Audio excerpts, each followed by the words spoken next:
It is not a lust story, but there is so much of friendship, casual relationship, people falling in love, people taking their own life away, so many suicides. It'll make you feel uncomfortable reading the book at many points. A love triangle where one person is living, one person died, and the third one is somewhere in between. And yeah, there is love. And then there is another love triangle where two fellows from the previous triangle, they are common, and then there is a third female who is very lively, who has many problems in her own life, but and has seen many number of funerals, but still she is able to be very bold about what she wants and what she doesn't want.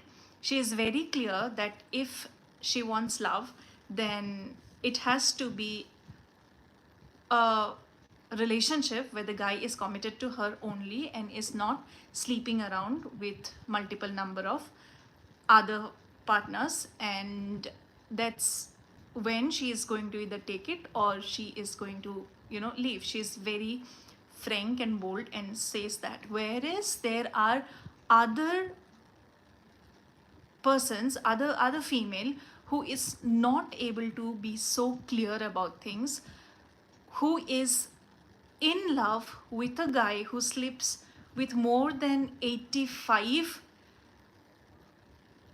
girls, and still that female wants to wait for that particular guy.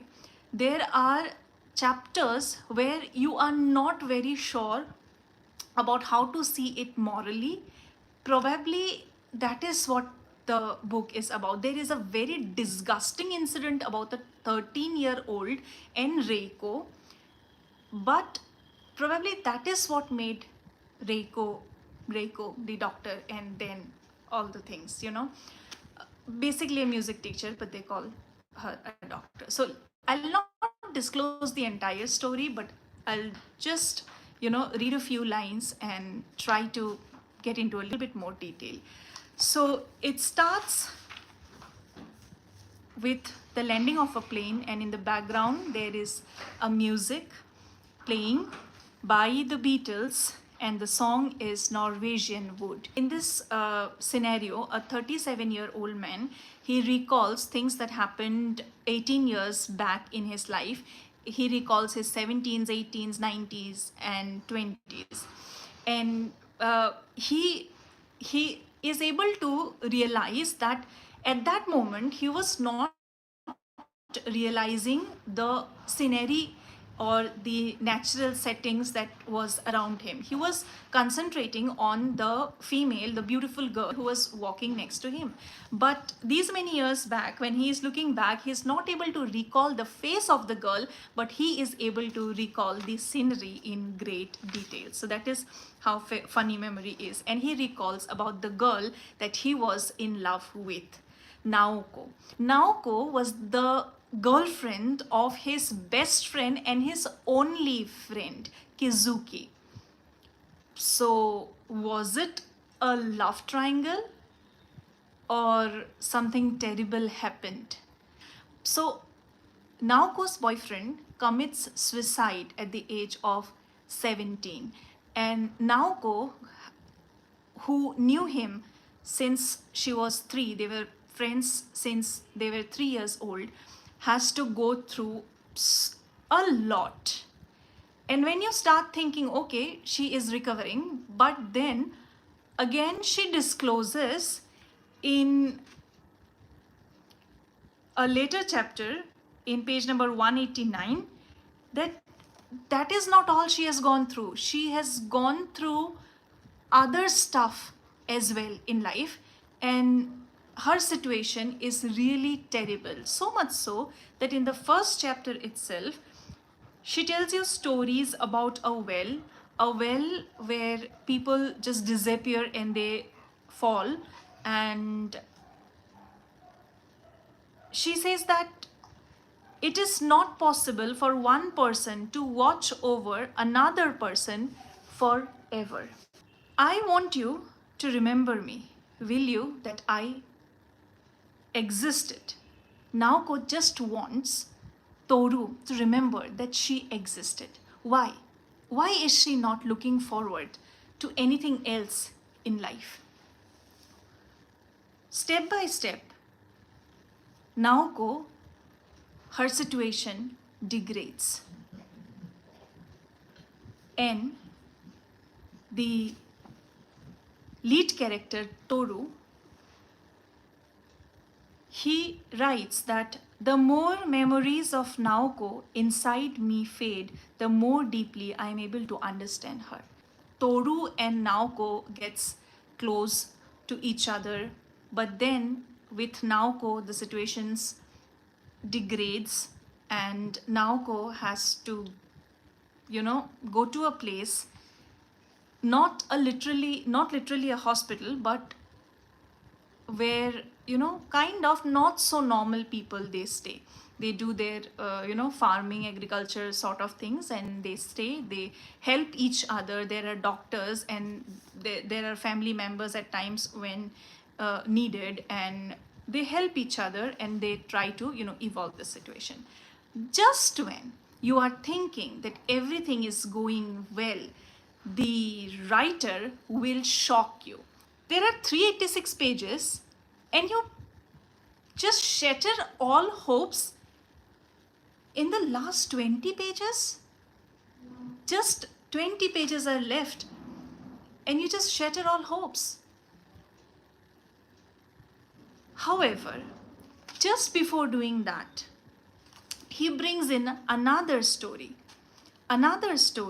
where the lead character, Toru Watanabe, he meets a girl who has seen multiple funerals, who is in a very, not so good situation herself, but is full of life, is nowhere, thinking about taking her life definitely, because that is, another level of, that character is quite different. Of course, initially you will not feel comfortable with that character as well at times, because she is trying to fall in love with Toru, whereas Toru is more into Naoko. But then later on you will realize why the writer is creating this particular situation.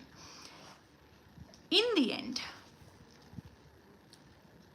Toru has to decide whether he will choose to take care of the person he was taking care of, or he will move ahead with this bright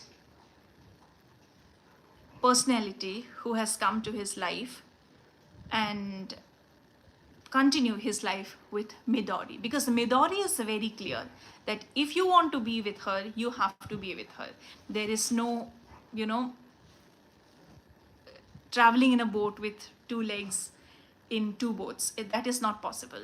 If you want to be with Midori, you have to be with Midori only. Life is like a box of chocolates. You may not like all the flavors, so you eat the ones that you want to have, you like, and you leave the rest of it. Then, before everything comes to an end, there is a very beautiful line which I would like to read for you. Death exists not as the opposite, but as a part of life.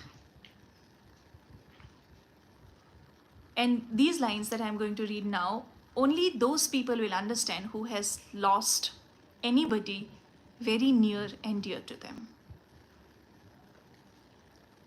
No truth can cure the sadness we feel from losing a loved one. No truth, no sincerity, no strength, no kindness can cure that sorrow. All we can do is see that sadness through to the end and learn something from it. But what we learn will be no help in facing the next sadness that comes to us without warning. So that's about death. And finally, when our lead character Toru has to make a decision, and eventually he wants to put the blame on the situation, that it was the situation and it was not his decision. And then comes in the final part of Reiko, after which obviously again there are disgusting things that happens. But again, who are we to judge what is disgusting or not? Because not everything is black and white, and this book clarifies that quite well. There are many grays in between. You are all grown up now, so you have to take responsibility for your choices. Otherwise, you ruin everything. So you cannot just run away from the responsibility of your choices. So if he chooses to go to Naoko, or he chooses to go to Midori, he has to take the responsibility of his choices. In life, we just cannot blame others or the situations all the time. We have to be bold enough to, accept it, to take the responsibilities of our choices. Not the idealistic book, but it'll definitely take you through many emotions, and at times the descriptions are too much, like about the smell of the rain or the forest or the wind or the scenery around. At times the description is too much, but maybe a few 50 pages could have been decreased, but probably that was the intention,